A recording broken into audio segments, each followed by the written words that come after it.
Жаркое африканское солнце безжалостно палило саванну, разливаясь по желтой траве золотыми потоками света.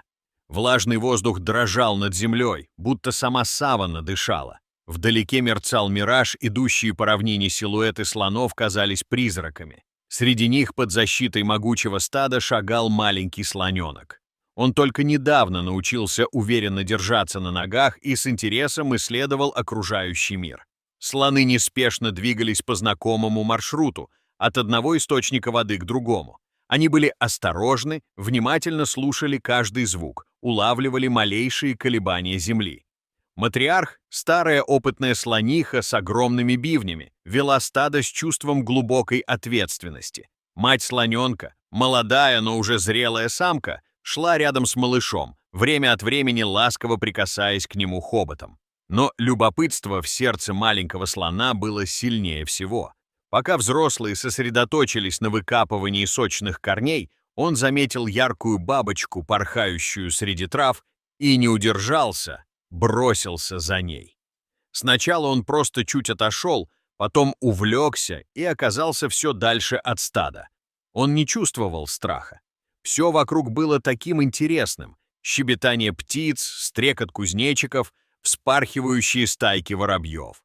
Слоненок крутил хоботом траву, срывал листья и разбрасывал их, хлопал ушами, пугая кузнечиков, и веселился, как только может веселиться дитя, не зная об опасности. Тем временем в стаде началось беспокойство. Мать малыша подняла голову, огляделась, трубно позвала. Ответа не последовало. Она позвала снова, на этот раз громче и настойчивее. Другие взрослые насторожились. Матриарх подошла ближе, прижала уши, вытянула хобот, улавливая запахи. В воздухе чувствовалась тревога. Тем временем слоненок, оказавшись в незнакомой части саванны, начал замечать изменения. Трава становилась выше, теней становилось меньше, звуки вокруг стихли, даже стрекотание насекомых как будто исчезло. Слоненок остановился, приподнял голову и замер. Его инстинкты, еще слабые, но настоящие, подсказывали: нужно быть осторожным. И тут он заметил движение. Из травы, как тени, начали выплывать львы. Они шли медленно, грациозно, уверенно. Прайд был большой, 8 взрослых особей, идущих слаженно, словно единое существо. Их глаза сияли, они уже предвкушали легкую добычу. Малыш замер. Страх пробрался в сердце, но не парализовал его. В памяти всплыли сцены, когда взрослые слоны принимали боевую стойку, когда громогласно трубили, защищая друг друга. И он попытался сделать то же самое. Он поднял голову, расправил уши, начал хлопать ими и издавать тревожный хриплый звук. Его маленький хобот дрожал, но он поднял его вверх и размахивал в стороны. Первая львица приблизилась, прижавшись к земле.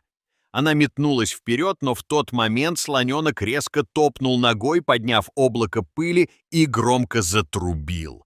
Львица остановилась. Обычно молодняк не сопротивлялся, но этот малыш вел себя иначе. Слоны — животные с могучей памятью и глубокими эмоциями. И в этот момент мать уже мчалась сквозь саванну. Она звала, ища своего детеныша, и ее зов перекрывал ветер. Тревога охватывала ее целиком, каждый шаг напоминал удар барабана. Земля дрожала под ее ногами, за ней настороженно и молчаливо двигалось стадо. Они чувствовали, что что-то не так. В этот момент львы начали наступать плотнее. Один из молодых самцов бросился вперед и когтями оцарапал бок малыша. Слоненок взвизгнул, звук был пронзительным, наполненным отчаянием. Он отступил на шаг, но тут же выпрямился и попытался ударить хищника хоботом. Тот отпрянул. Этот крик услышала мать. Она узнала его. Ни с чем не спутать зов своего детеныша. Ее крик был ответом, сильный, пронзительный, сотрясающий воздух. Она неслась, будто сама земля отодвигалась перед ней. Через мгновение она ворвалась в круг хищников. С ревом, не сбавляя скорости, она бросилась на львов. Те отскочили, испугавшись ярости матери, но не ушли. Они кружили, выискивая слабости. Слоненок прижался к ноге матери, дрожа, но продолжал стоять. Он уже знал, что значит бороться.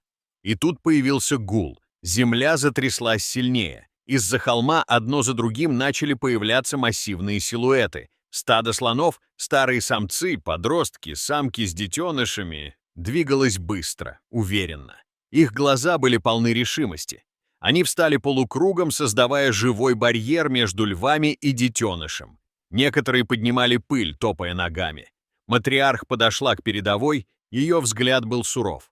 Она медленно качнулась из стороны в сторону, угрожая хищникам. Львы колебались, их добыча ускользала, но и голод давил на них. Они делали ложные выпады, но уже не с прежней уверенностью. И именно в этот момент послышался новый звук — гул моторов. Из кустов выехали джипы рейнджеров национального парка.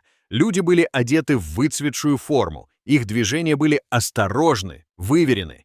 Они знали, здесь нельзя делать резких движений. Они выключили моторы, наблюдая за ситуацией. Один из рейнджеров, опытный ветеринар, достал рацию, связался с базой, а затем медленно вышел из машины. Его лицо было спокойно, он уже не раз сталкивался с подобным. Он знал, как вести себя среди слонов. Стадо узнало запах людей. Знакомый, невраждебный. Матриарх не препятствовала, когда он подошел к раненому малышу. Слоненок дрожал, но не сопротивлялся. Ветеринар быстро обработал рану, наложил повязку, ввел антибиотик. Все это время мать стояла рядом, касаясь малыша хоботом, словно давая понять: «Все хорошо, ты в безопасности». Когда рейнджеры уехали, слоны еще долго стояли на месте. Только когда солнце начало клониться к горизонту, стадо вновь двинулось в путь. Направляясь к водопою, они шли медленно, величественно. Слоненок, прихрамывая, но с гордо поднятой головой, шагал рядом с матерью.